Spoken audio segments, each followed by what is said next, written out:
오늘은 계시록 2장입니다. 요한계시록 2장 18절부터 29절 18절부터 29절까지 합독합니다. 두아디라 교회 사자에게 편지하라. 그 눈이 불꽃 같고 그 발이 빛난 주석과 같은 하나님의 아들이 이르시되 내가 내 사업과 사랑과 믿음과 섬김과 인내를 아노니 내 나중 행위가 처음 것보다 많도다.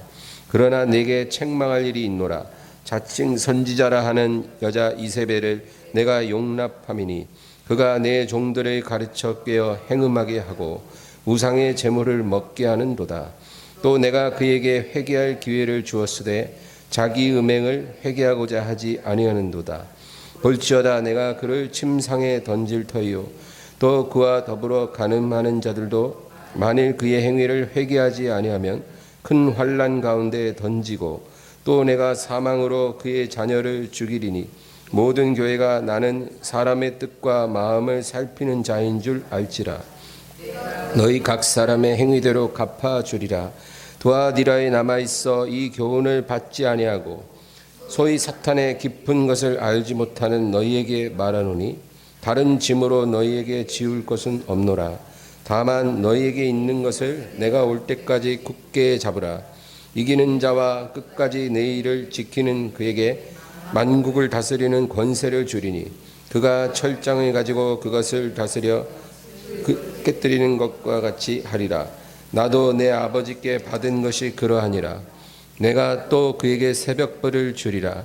귀 있는 자는 성령이 교회들에게 하시는 말씀을 들을지어다. 아멘.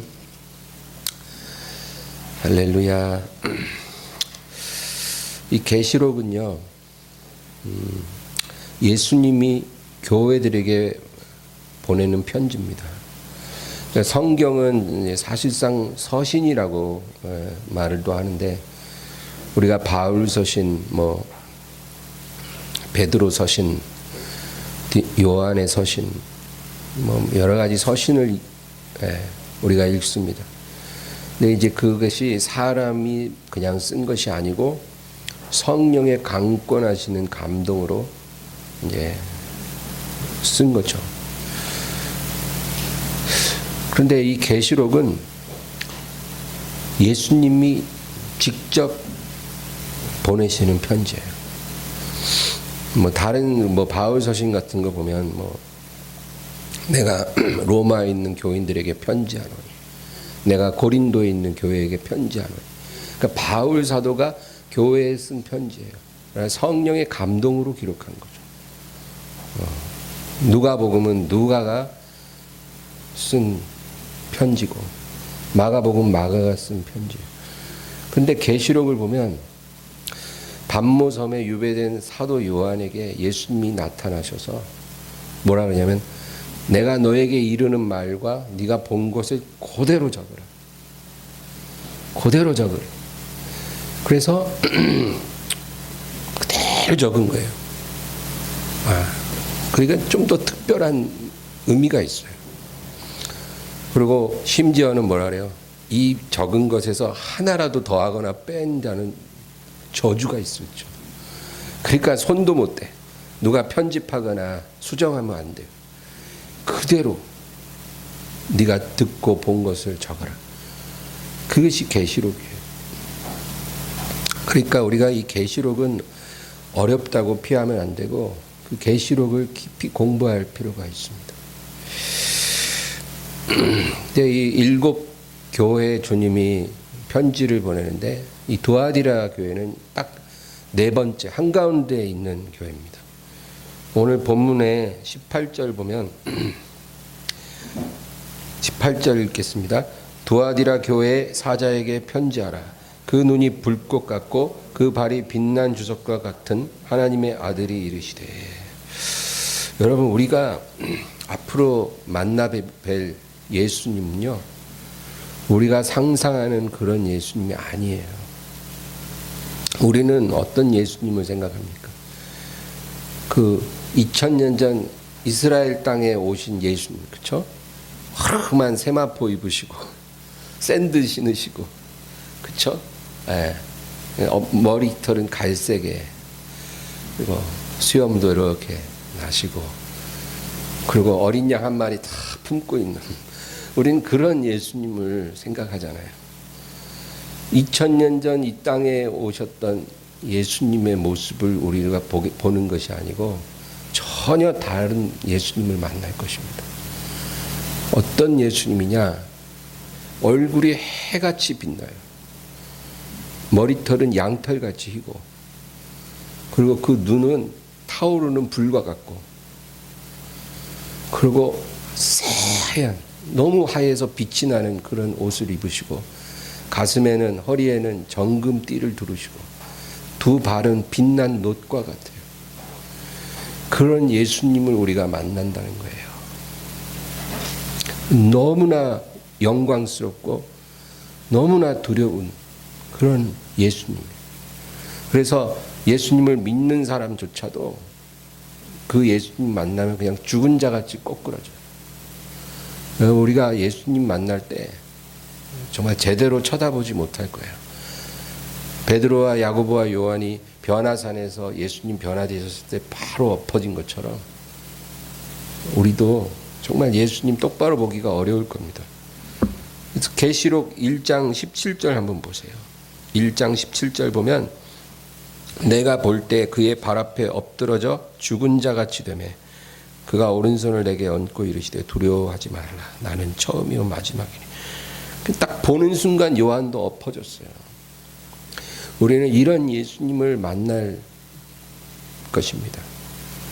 그리고 우리가 오늘 하루를 보내면 예수님을 만나게 될 날이 하루 단축된 거예요. 여러분, 이 하루하루가 그냥 하루하루 아니에요. 예수님 만날 시간이 하루 줄어든 거예요. 점점 다가오는 거예요. 그리고 죄인들, 예수님을 거절한 죄인들은요, 그냥 거꾸러지는 정도가 아니라 성경에 뭐라고 기록되어 있냐면 산과 바위가 내 위에 무너져서 어린 양의 진노로부터 나를 가려달라. 차마 그 예수님 그 진노하심 앞에 너무 두려워서 산과 바위가 무너져서 나를 덮으라. 아니면 땅이 갈라져서 나를 감추라. 그렇게 말할 정도로 두려운 시간이 다가오게 된다는 것입니다. 그 다음에 오늘 본문 19절 보겠습니다. 다 같이요. 내가 내 사업과 사랑과 믿음과 섬김과 인내를 아노니 내 나중 행위가 처음 것보다 많도다.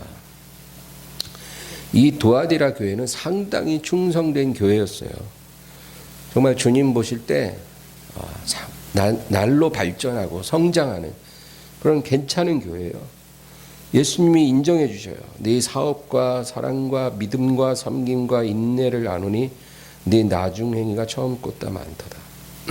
점점 발전하고 있다 그 얘기죠. 그런데 이 두아디라 교회에 한 가지 치명적인 죄가 있었다. 그렇게 주님 말씀하셔요. 그게 뭐냐면 지도자들의 타락이에요. 굉장히 충성된 교회인데, 훌륭한 교회인데 지도자들이 타락했다는 거예요. 교회. 그래서 20절 읽겠습니다. 그러나 내게 책망할 일이 있노라. 자칭 선지자라 하는 여자 이사벨을 내가 용납하미니 그가 내 종들을 가르쳐 깨어 행음하게 하고 우상의 제물을 먹게 하는도다. 그 교회에 자칭 선지자라는 이세벨이라는 여자가 있었는 것 같아요. 그런데 그 여자를 따르는 이 교회 지도자들이 많이 있었다라는 거예요. 여러분, 이것은 두 가지로 우리가 살펴볼 수 있는데, 첫째는 영적 간음입니다. 영적 간음. 영적 간음이라는 것은 다른 신을 받아들이는 거예요, 말이에요. 살아계신 하나님 말고 다른 신을 용납하는 것. 그게 영적 간음이에요. 우리가 다른 신을 섬기는 자들과 어울리기 시작하면 그게 다른 신을 용납하는 거예요, 여러분. 조심해야 돼요. 이스라엘이 모압 평지에서 그 전염병이 돌아가고 몇만 명이 죽었잖아요. 그 이유가 그 이스라엘 남자들이 모압 여자들과 사귀기 시작하면서 모압의 신들을 섬기는 곳에 가고, 그리고 그 신에게 바쳐진 음식을 같이 먹었어요. 그 모압 여인들과 어울린 것, 그것이 하나님 보실 때 굉장히 큰 죄였다는 거예요. 그래서 다른 신을 섬기는 자들과 어울리는 걸 굉장히 우리가 조심하고 경계해야 돼요. 물론 우리가 뭐 불교 신자나 다른 종교 신자들과 뭐 엘리베이터 같이 탈 수 있고 식당에 같이 있을 수 있고, 저 사우나 가면은 중들 많이 와요. 특히 월요일 날 가면, 남탕 가면 절반은 목사고 절반은 중인 것 같아요. 진짜로. 이렇게 온탕에 딱 들어가서 주여 이런 목사예요, 그 사람. 근데 빡빡이는 다 그 둘 중 하나야. 조폭 아니면 중. 문신이 여기저기 있으면 조폭이고 깨끗하면 중이에요. 빡빡이 그렇게 많아요. 뭐 그런다고 제가 빡빡이 들어온다고 뭐 탕에 있다가 벌떡 일어나 나가지는 않아요. 그 사람 막 이렇게 하면 나는 할렐루야. 괜찮아요, 그런 거는. 근데 문제는 목사님들 중에 중들하고 같이 어울리는 목사들이 많아요. 제가 옛날에 섬기던 교회 담임 목사님도 그렇게 중들하고 이렇게 어울려 다니더라고. 그러면서 뭐라 그러냐면, 종교의 화합을 위해서 내가 애쓰고 있다는 거예요. 누가 그런 거 하라 그랬어? 기도하고 복음 전하고 하나님 말씀 전하라고 세웠지, 누가 종교 화합 힘쓰라 그랬어? 근데 그런 목사들이 많아요. 캐톨릭과 교류하려고 그러고 교제하려고 그러고, 이런 거를 하나님이 싫어하는 거예요. 그런 자들과 교제하는 거는 그 다른 신을 용납하는 죄예요. 바로 두아디라 교회 지도자들이 이런 영적 음행을 저질렀다.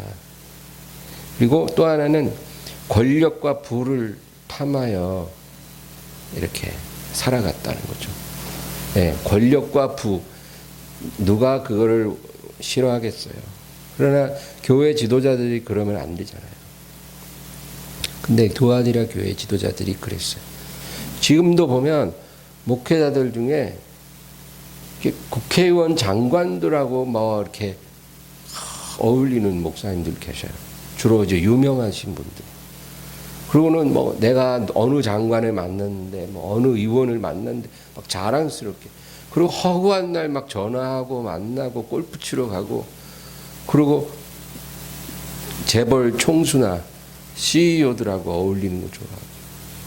이런 것들이 하나님이 기뻐하지 않는다는 거예요.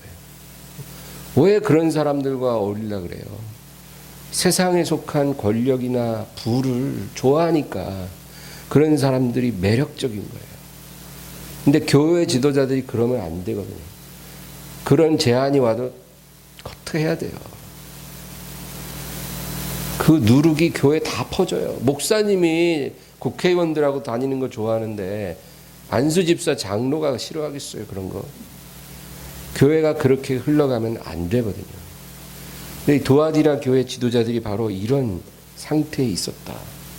그래서 21절 다 같이 읽겠습니다. 또 내가 그에게 회개할 기회를 주었으되 자기의 음행을 회개하고자 하지 아니하는도다. 회개할 기회를 주셨다는 거예요. 어떻게 주셨는지는 모르나 분명한 것은 회개하지 않았다는 거예요. 왜? 변화되지 않았기 때문에. 변화되지 않았다는 것은 회개하지 않았다는 거죠. 그래서 또 22절 23절 읽겠습니다.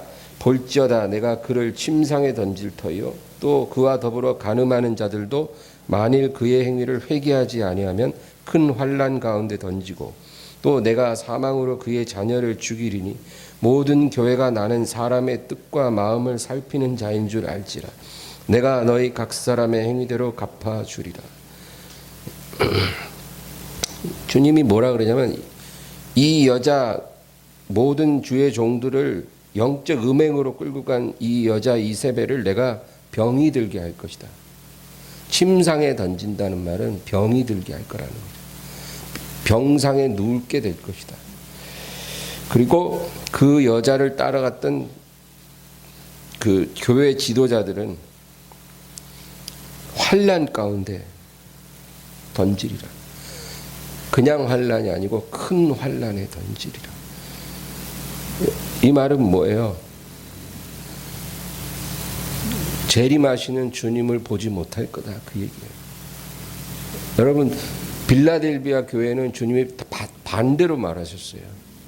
내가 너희로 시험의 때를 면하게 하리라.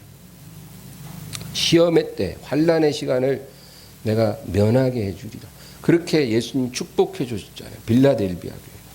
근데 두아디라 교회는 반대로 너희 지도자들은 큰 환난에 내가 던질 것이다. 그러니까 공중에 재림하시는 주님을 만나지 못할 거다. 그 얘기. 우리 아까 찬양할 때 마라나타, 마라나타. 이 마라나타라는 말은 아람어예요. 아람어. 아람어는 예수님이 이 세상에 사실 동안 사용하신 언어가 아람어예요. 그래서 예수님이 사용한 언어. 예수님 당시 이스라엘의 통용어예요. 그래 마라나타라는 말이 무슨 뜻이냐면 주가 곧 오십니다. 그런 뜻이에요. 성경에 고린도후서 16장인가 거기 한 번 딱 나와요. 그러나 그런 의미가 성경에 자주 나와요. 마라나타, 주가 곧 오십니다. 네.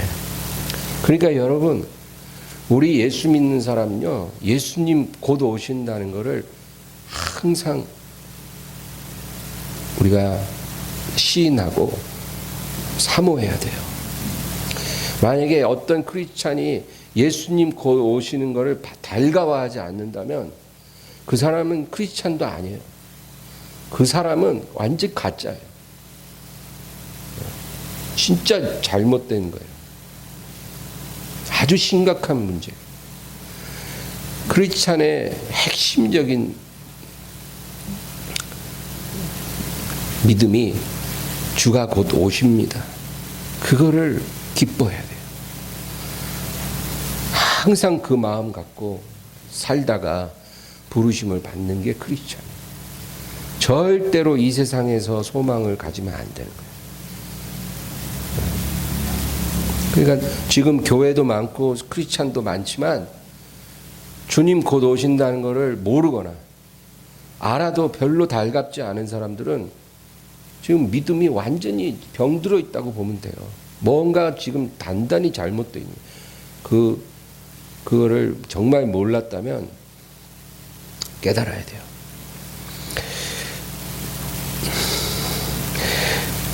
그리고 24절, 25절을 우리 읽겠습니다. 두아디라에 남아있어 이 교훈을 받지 아니하고 소위 사탄의 깊은 것을 알지 못하는 너희에게 말하노니 다른 짐으로 너희에게 지울 것은 없노라. 다만 너희에게 있는 것을 내가 올 때까지 굳게 잡으라.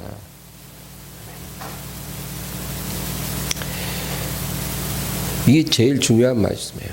내가 너희에게, 이거는 지도자들에게 하는 말이 아니라 지도자들은 비록 타락했지만 그 두아디라 교회는 훌륭한 교회였거든요. 희한하게. 아주 훌륭한 성도들이 있는 교회예요. 그래서 그 성도들에게 주님이 내가 너희에게 다른 짐을 지울 것은 없다. 새로운 사명을 줄 게 없다는 거예요. 그리고 오직 너희는 너희가 가진 것을 내가 올 때까지 굳게 잡으라. 그것만 생각하라는 거예요. 뭐 새로운 거 하려고 하지 말고 너희가 가진 것을 내가 올 때까지 굳게 지켜라. 잃어버리지 마라. 그게 뭐예요? 믿음이에요. 믿음. 뭐 뭐 어디 뭐 저기 아프리카에 뭐 선교 나가려고도 할 거 없고 저 무슨 뭐 교회를 막 10개, 20개 막 봉헌하려고 할 것도 없고 뭐 거창한 그런 목표 세울 게 아니라 너희가 가진 그것을 내가 올 때까지 굳게 지켜라. 내가 그거를 당부한다. 여러분, 그래서 오늘 저는 이 믿음에 관해서 얘기를 하려고 그래요. 믿음이라 그러면 세 가지 요소가 있어요. 그거 우리가 알아야 돼요. 믿음하면 그게 뭘 말하는지. 첫 번째는 사실을 아는 믿음이에요. 사실을 믿는 믿음. 이게 뭐냐면 예를 들어 우리가 사도신경을 외우잖아요. 사도신경. 그건 뭐예요? 우리가 믿는 믿음의 내용이에요. 믿음의 내용. 당신은 뭘 믿습니까? 그러면 뭐 어려울 거 없어요. 사도신경을 외우면 돼요. 저는 이것을 믿는 것입니다. 전능하사 천지를 만드신 하나님을 내가 믿고 그 외아들 우리 주 예수를 믿고 성령으로 잉태되사 동정녀에게 나시고 빌라도에게 고난받으사 십자가에 죽으시고 사흘 만에 부활하신 이런 내용이에요.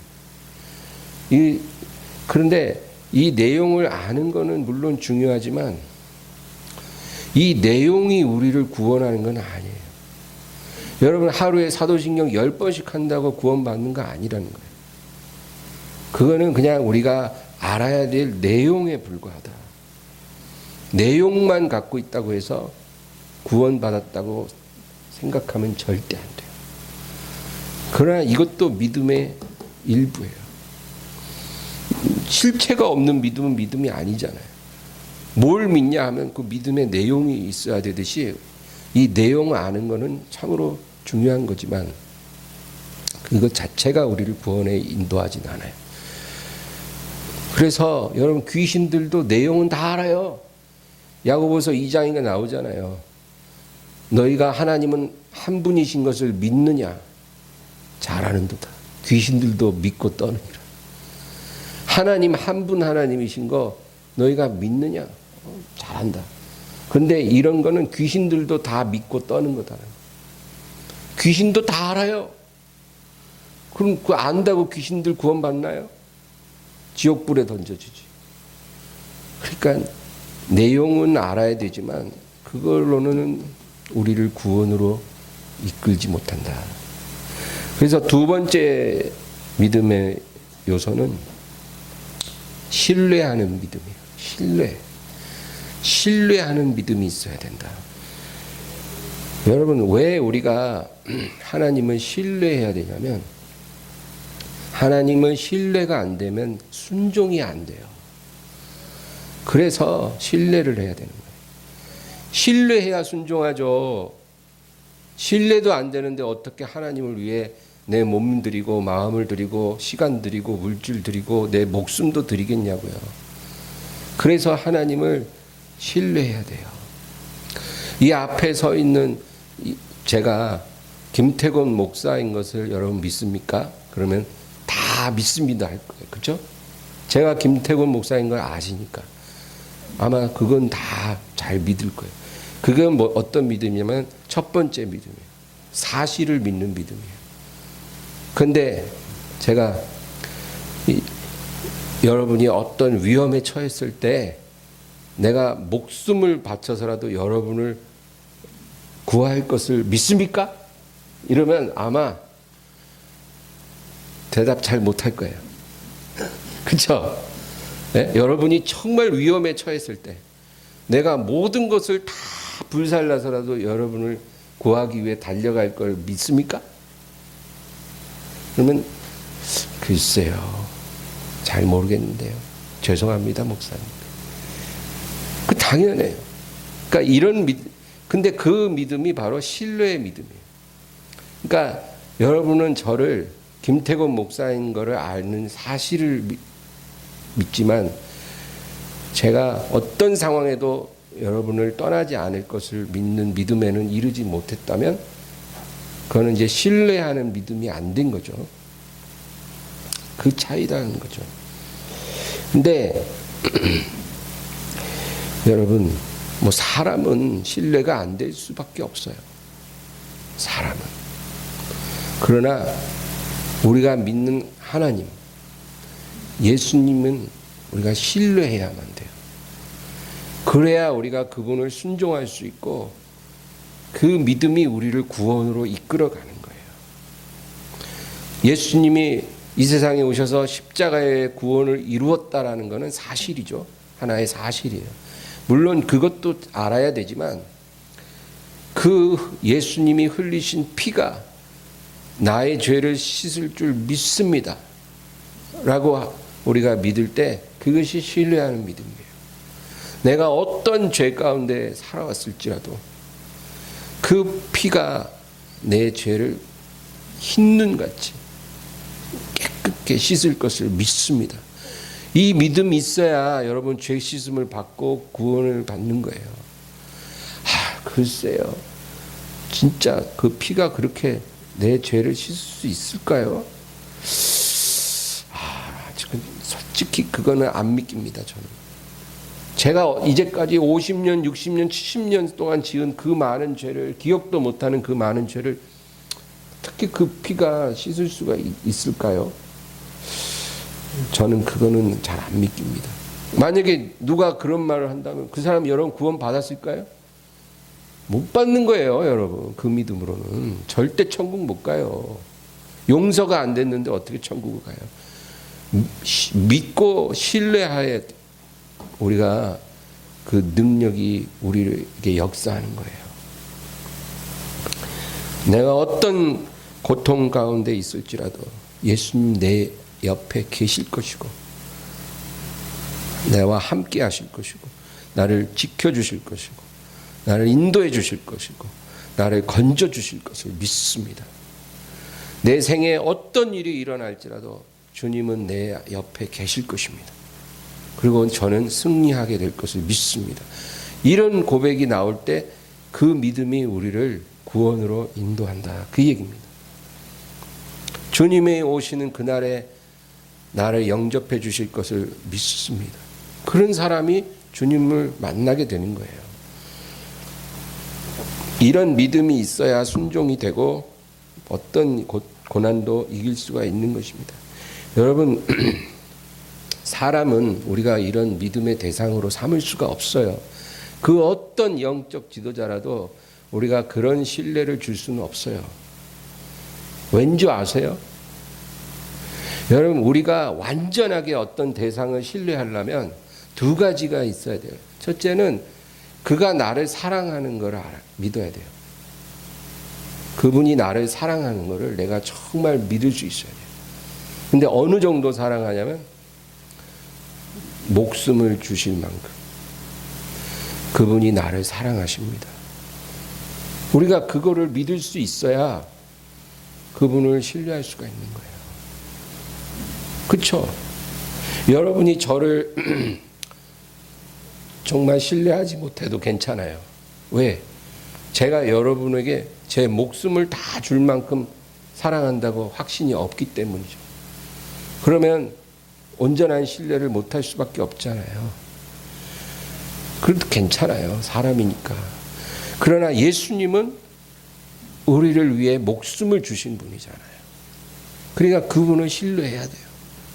그리고 예수님은 우리에게 목숨도 주셨지만 우리를 건지시고 구원할 능력도 있으세요.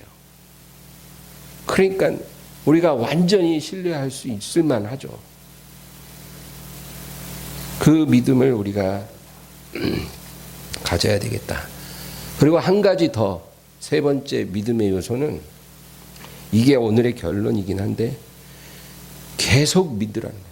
예수님을 믿고 신뢰하는데 한 번 하고 마는 게 아니고 주 앞에 설 때까지 계속 믿으라는 거예요.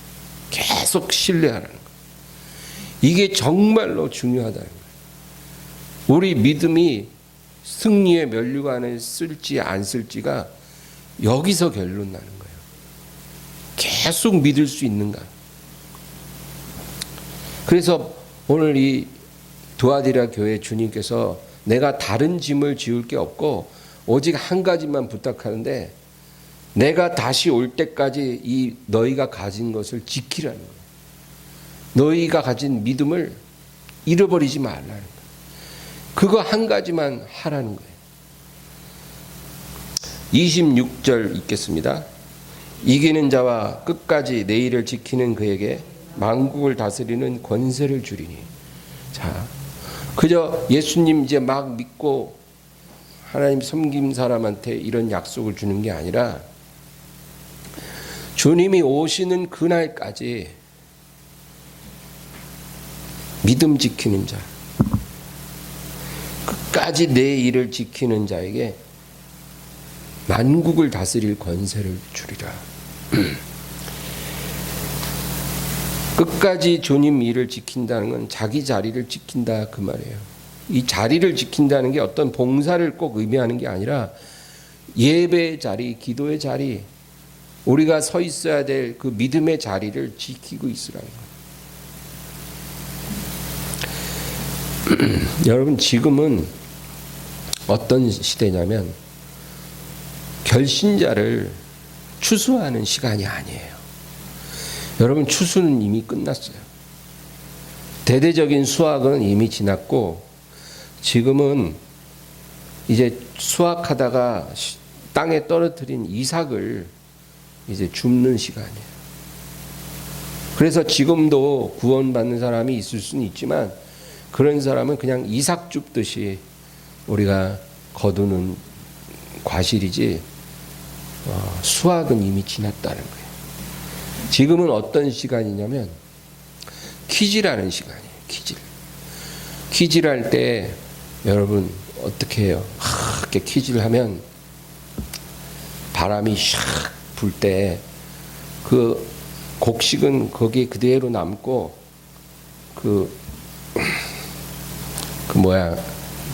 가라지 나락 찌꺼기 이런 거 있잖아요. 그런 것만 바람에 샥 날아가는 거죠. 네, 계속 이렇게 하면 찌꺼기들 바람에 샥 날아가요. 그리고 알곡들은 계속 거기서 그냥 키질을 나가는 거예요. 그러면 언제까지 하냐면 알곡만 남을 때까지 계속 이렇게 키질을 하잖아요. 바람에 나락들 다 날아가고. 그럼 지금은 바로 그런 시간이에요. 그래서 수확은 끝났어요. 이미 수확한 알곡들 가운데 섞여 있는 나락 찌꺼기만 다 날려버리는 그런 시간이라는 거예요. 그러니까 이거를 우리가 잘 견뎌야 된다는 거예요. 그래서 이사야 6장에 보면 그루터기라는 말이 나와요. 그루터기. 또 거룩한 씨. 이게 무슨 말이냐면 그 인내를 잘 통과하고 믿음 지킨 사람들을 의미하는 거예요. 남은 자라고도 해요. 그래서 엘리야 시대에 하나님이 엘리야에게 그랬잖아요. 내가 바알에게 경배하지 않은 7,000명을 남겨두었노라. 그 어두운 배교의 시대에 엘리야 혼자밖에 안 남은 줄 알았는데 그렇지는 않다는 7,000명이나 있어요. 남은 자, 하나님이 남겨두신 자. 예수님이 이 세상에 계실 때 수만 명이 따랐지만 예수님 십자가에 딱 돌아가실 때는 다 도망갔어요. 그리고 예수님 죽으신 후에 부활하시고 나서 예수님을 만난 사람은 딱 120명. 120명 남았어요. 바로 예수님이 오시기 직전에도 그런 일이 일어나는 거예요. 이 땅에 있는 수많은 교회와 그 성도들이 있지만 키질 다 해갖고 알곡만 남을 때까지 계속 키질하세요. 그러면 키질 당할 때 알곡들을 막 이리 뒹굴었다 저리 뒹굴었다 막 괴롭죠. 그렇지만 끝까지 남으면 그 알곡들 딱 곳간에 드리는 거예요. 지금 주님 그거 하고 계시다. 그래서 여러분 끝까지 지키라. 주님이 그 말씀 하고 싶은 거예요. 마지막으로 28절 28절 읽겠습니다. 내가 또 그에게 새벽별을 주리라. 새벽별, 새벽별의 영광 뭘까요? 원래 새벽별은 예수님을 의미하는 말입니다. 그런데 믿음을 지킨 자 또는 어둠을 밝히는 자, 이런 의미가 있는 거예요.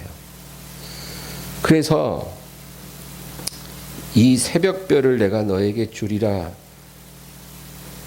이거는 굉장히 큰 영광을 허락해 주신다, 그 말이에요. 여러분, 한밤중 제일 어두울 때가 언제인 줄 아세요? 동트기 직전이랍니다. 진짜 제일 어두운 시간이 동트기 직전, 새날이 밝기 직전, 그때가 제일 어둡대요. 근데 그때 뜨는 별이 새벽별이에요. 동트기 직전 제일 어두울 때 반짝이는 별, 그게 새벽별이래요. 그래서 그때 만약에 누가 하늘을 보면 그 새벽별이 너무 빛나니까 그 별을 바라볼 수밖에 없는 거예요. 바로 믿음 지키는 성도를 주님이 새벽별처럼 여기겠다는 거예요. 동트는 새날은 어떤 날이에요? 주님 오셔서 그 왕권을 완성하는 날이에요. 그날 오기 직전 가장 어두울 때 가장 빛나는 새벽별, 바로 믿음 지키는 성도들이 그와 같다, 그 얘기예요. 그리고 만국을 다스리는 권세를 내가 저들에게 주리라. 여러분, 우리가 받은 약속이 이 약속이에요. 우리는 LH 직원들처럼 그런 짓거리 안 해도 돼요. 그런 사람들은 이 세상에 모든 소망을 둔 사람들이에요. 우리는 그런 거 하나 안 부러워요. 우리는 새벽별이 되기를 원해요. 새날이 오기 전에 가장 빛나는 별, 주님이 기뻐하는 별, 그리고 그 별들에게 만국을 다스릴 수 있는 권세를 받는 것, 그것이 우리가 가진 소망입니다. 여러분, 저와 여러분이 그렇게 되기를 바랍니다. 그래서 오늘 이 두아디라 교회에 주시는 말씀은 교회 지도자들 때문에 낙심하거나 시험 들지 말라, 그 얘기를 하고 싶으신 거예요. 너희 교회 지도자들이 어떤 모습을 가졌을지라도 그것 보고 낙심하지 마. 그리고 네가 가진 믿음을 내가 올 때까지 지키라. 내가 너를 새벽별로 여기리라, 그 말씀이에요. 오늘 이 믿음으로 기도하기를 바랍니다. 우리 간절히 기도하겠습니다. 주여, 주여, 주여.